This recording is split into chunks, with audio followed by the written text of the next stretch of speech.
It's something I've started as very part-time, small. I had another business I owned at the time when I first bought a property. Those sellers actually referred me to somebody else, and I ended up buying their property, and then I got a multi-unit, and then there was, it just evolved over time. And now the market's changed. There's a niche opportunity now, especially in short sales. When Doug and I came together, I understood and he understood that he needed the expertise from a realtor. When you don't have enough knowledge about something, things that may be relatively simple once you understand them seem complicated.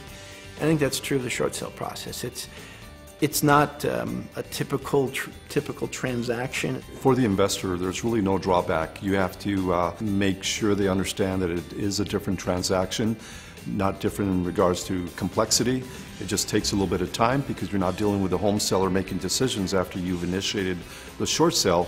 You're actually dealing with the lender, and there's a large volume of short sales that are going on, so it becomes a workload issue for them, which really gets shortened if you end up with a broker who understands the short sale process. This was something I've recently kind of become more aware of, is the level of training that RE/MAX offers their agents as far as learning that process. That's a huge asset.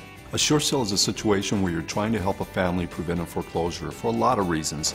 Probably the biggest reason is you're helping them out of their home in a very tough situation. You're negotiating with the bank to get an amount much less than what they're committed to on their loan, and you're helping a family work with the bank to take a lower payoff than what they were expecting to receive on that note. If all the data that they need to evaluate it isn't provided, it's literally shredded.